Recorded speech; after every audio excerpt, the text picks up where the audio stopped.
Hey guys, Hutchie here, and I wanted to talk to you a little bit about the WWE ID program, or more specifically, the new WWE ID Championship belts that Triple H just released via social media.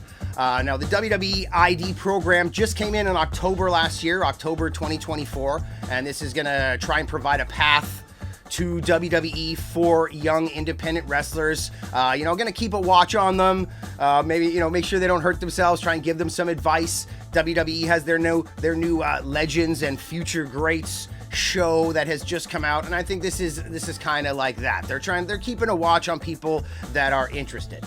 Now, why I am interested is this does affect people at my level on the independent wrestling circuit. Now, he has announced that this championship will be contested for in a tournament that's going to happen across independent promotions. Now, we ourselves have not heard from WWE yet. On the social media account I'm on right now, the WWE ID, that is a mouthful, WWE ID program, or a social media account, they've already highlighted a few matches, like showcase matches that they have put on at indie federations and indie companies. Maybe if we're lucky, we will be part of this tournament.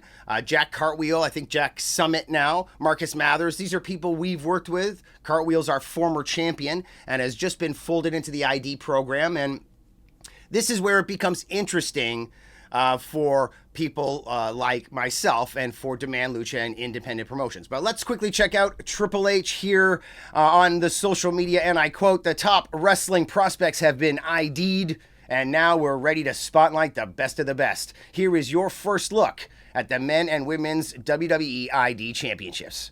These are pretty nice looking belts, pretty standard for WWE these days. And a lot of companies, you want to have your logo, your name very, very prominent. You want to be able to make these things small, just like a logo. You want to be able to recognize it when it's large and you can read the words, but you also want to be able to shrink it down onto a poster or a small thumbnail icon size and still know what it is, which is great for WWE. And these titles, you can put them back there on the wall, and with a discerning eye, you'll be able to tell those are the ID titles. So these are pretty cool. Men and women's. And on this particular post from Triple H, we got some haters. We got the real one, which is probably not the real one, which is Enzo. But he says the best wrestler in AEW, and he's not wrestling there. He's on the Jericho Cruise. And that's as close to AEW as you can get without actually getting inside the gates of the city limits. But introducing more titles, WTF, like what the hell? Stop making more belts. But you know what? If you're going to have this program and you're going to have the Evolve show coming up soon, very soon, just in March, I think March 5th, why not have titles? This person here is saying that the titles are hideous. I'm not sure if they're exactly hideous. Everybody's got their opinions on what titles should look like, but anything is better than the Divas Championship. These don't look that bad. This guy's saying bring back weight classes. I almost agree, except that just like rankings in wrestling, weight classes, they work against you. This is not real sport. And when you're trying to put together storylines of why somebody's like fighting from underneath and against a bad guy and has to push ahead, being able to cheat, not having weight classes, and certainly not having contendership, like rankings, official rankings, is important. AEW tried it, and anybody that's in the know immediately rolled their eyes and was like, good luck, guys. All this is going to do in the end run is hamper you. As a promoter, you can't just put the championship on William Regal because you love William Regal. You can't be a mark for yourself or for wrestling when you're trying to promote. You have to be smart. And those three things are absolute no-nos. Here we go. Also on the social account, like I had said, the first WWE ID champions will be determined in a tournament across top independent wrestling promotions. The WWE ID championships will then be defended on the indies. Stay tuned to this account for more news. So that's pretty interesting. People like myself and every independent promoter out there that puts on a half-decent show, or that WWE sees value or potential in some fashion, or at least sees professionalism in, maybe they're gonna start helping them out or being a part of the promotion or pushing their matches. Maybe they'll pay for the competitors coming through, or maybe this will all just still be guys, when you're not booked for Evolve or you're not booked to come down to the Performance Center, you're just doing your thing. You're booking gigs, you're driving around, and you're keeping WWE abreast of what you're doing, and they're letting you know, defend the title, don't defend the title. Could be as simple as like defend it wherever you want, just don't lose it until we tell you to. And that can be an issue. That can be an issue for people like myself. As a promoter, you've got guys who get let go from WWE. We'll use Mustafa Ali as an example. In fact, he's a great example because when he left WWE, within a month or so, like after we had actually put him down for booking, he started releasing his world tour. And the point of this world tour was for him to go undefeated and then arrive at TNA and do his whole character that I believe he's trying to bring back now. Something happened where he got let go or it got squashed. Poor guy hasn't had much luck getting to the actual apex of a lot of his ideas. He moves up, and he gets his legs cut off a lot of times. So we're wishing luck for Muhammad Ali. I murdered a rock, injured a stone, hospitalize a brick. I'm so mean I make medicine sick. So we're wishing well for Mustafa Ali and things to work out for him. But in my case, because of him not wanting to lose as part of this world tour, we had to accommodate him. And, so be it. Yes, we're paying you. Yes, we have a vision for our company, but he doesn't have to take our bookings. Everybody works together. We're all friendly. And he's like, hey, I'm doing this thing. I don't want to lose. He's just come from WWE. And, if we're going to pull back the layer a little bit, he's fresh from getting paid well for doing his job. And every guy who leaves WWE, I would say 90% of them, the price that they quote on the indies when they leave WWE for the first few months, few weeks sometimes, is usually higher than it would be when you contact them 8 or 9 months later. Because they want to work as much as possible, and they realize that asking guys to pay exorbitant amounts of money, and it's not their fault. It's the perception of who they are and what they've been getting paid. It's hard to go down in pay. But you start to see the value of a regular booking and of selling your t-shirts directly to customers and talking and whatnot. And guys can come and make a lot of money selling their wares and taking pictures and hanging out with guys. So they start to adjust, especially if they haven't been on the indies in a long time or ever. But some guys take advice and they don't do that. But, you deal with guys who say, I don't want to lose for X reason, whatever reason.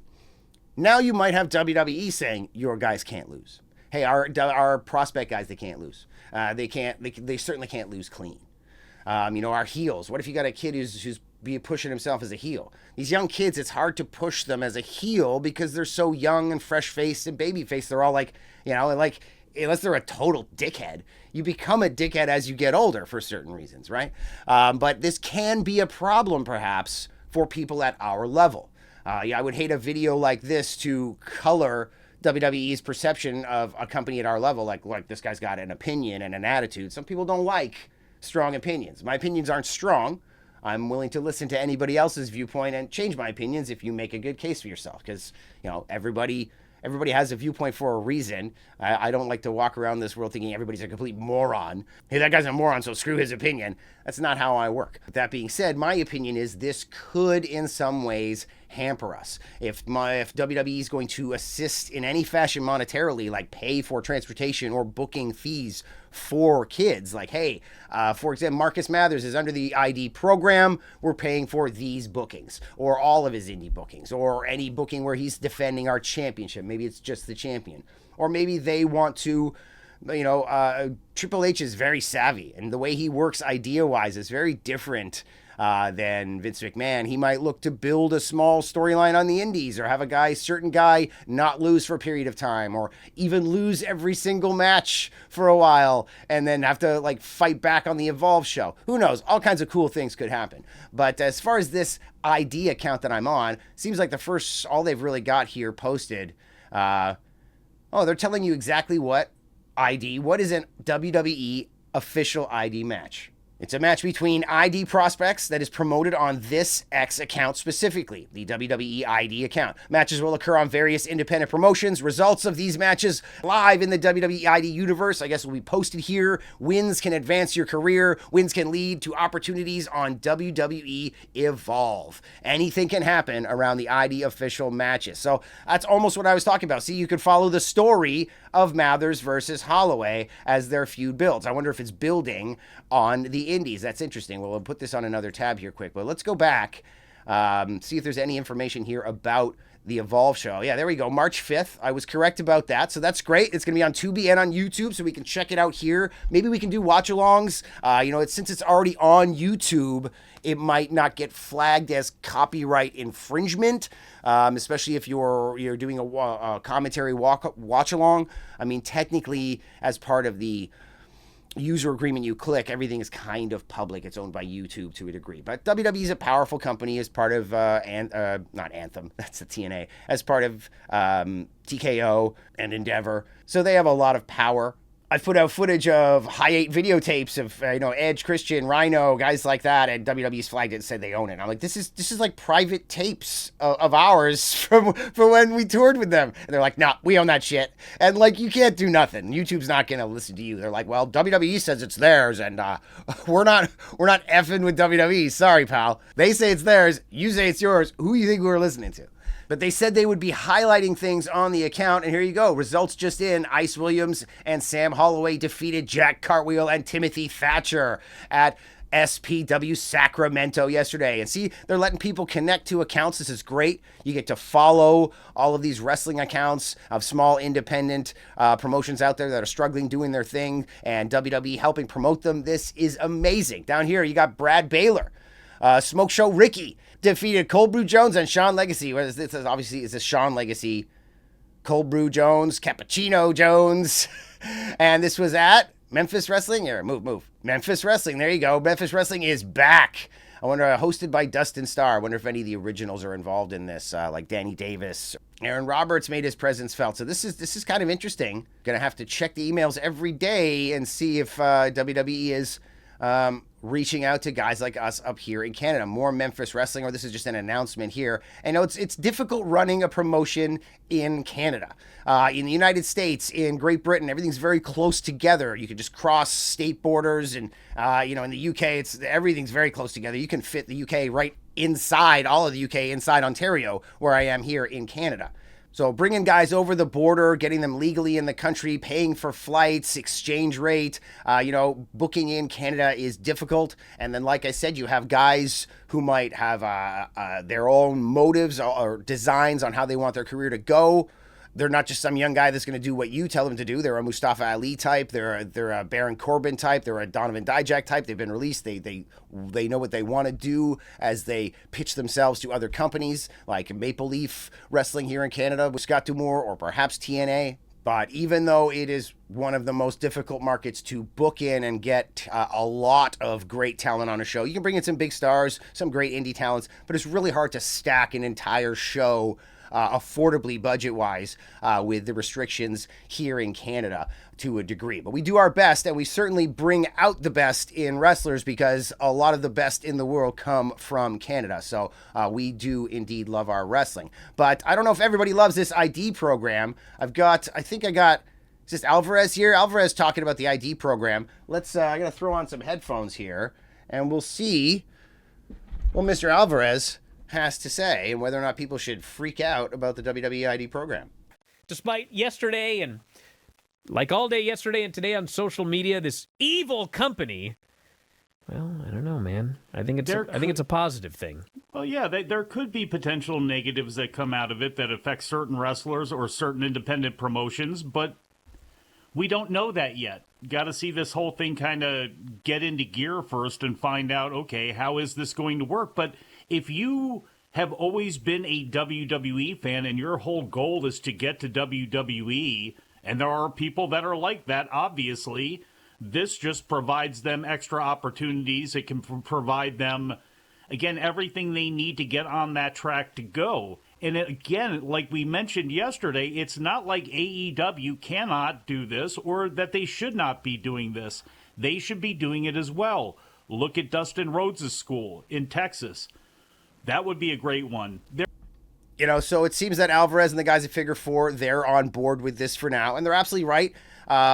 There are people out there that'll say every time WWE gets involved with a company or a scene, that scene gets destroyed and assimilated, and resistance is futile. And they're using the Evolve branding here, even for the ID program, which is a company that they absorbed, and the British scene has been decimated to a degree, but a lot of people have gotten jobs from that. And, Strife And, if you want to get biblical, strife will only make you stronger. The scenes build back. When they build back stronger. I don't know if you can see me rolling my eyes a little bit there, but that is the hope. And if we do it the right way, we can. Right here in Ontario right now, things are going really well.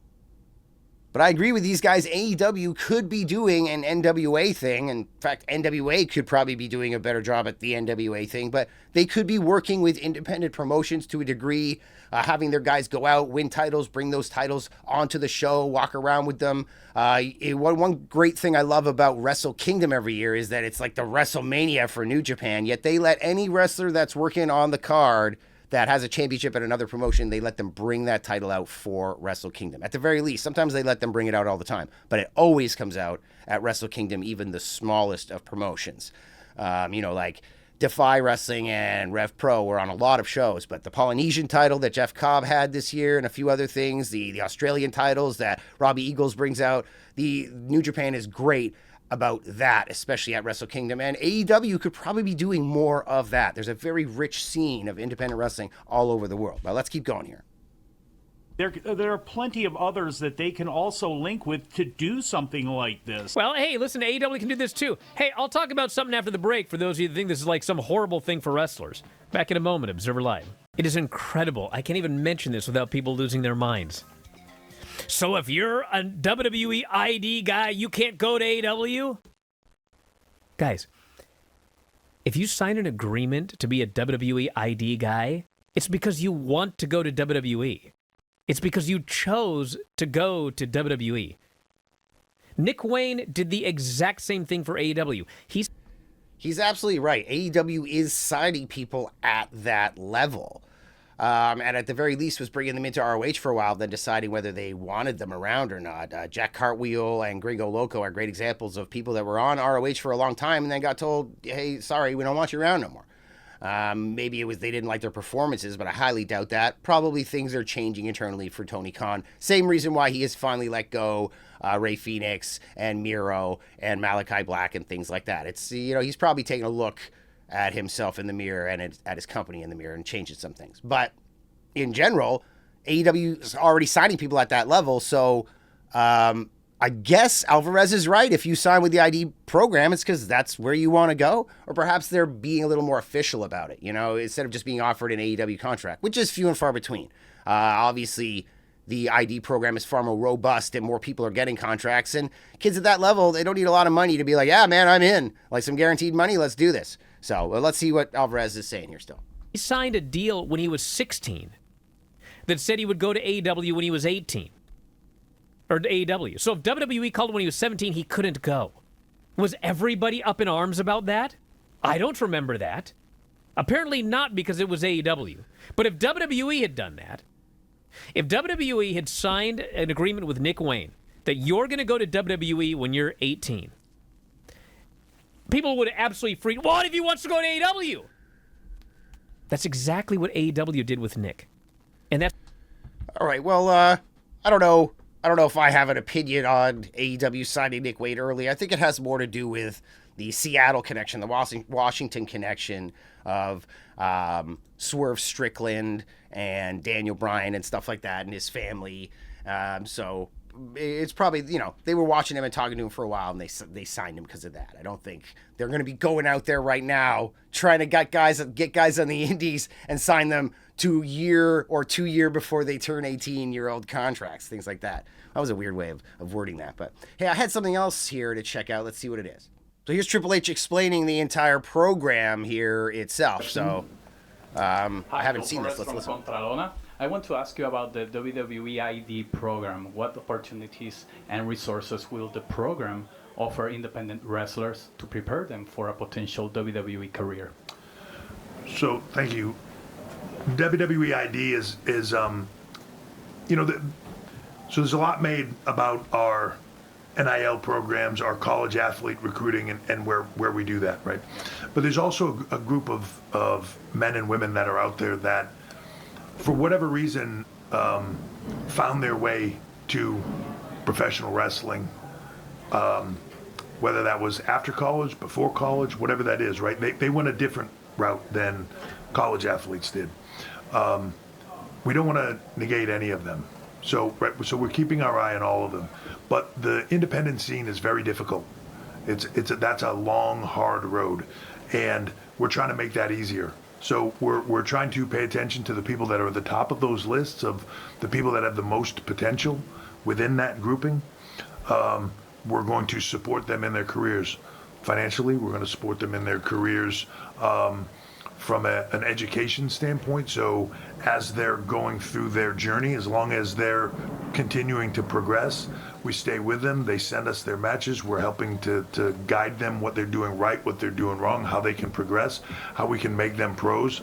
They can make their way to the Performance Center. There'll be some other announcements about content and some things that we will do with them, but it's all geared towards helping those kids as these college athletes get their opportunities to try to make it in this business, that they get their opportunities to make it in this business. If somebody is working really hard and they're busting their ass every week and they're progressing and they're continuing to grow, they stay in our system and you know, until it's time for them to outgrow that system.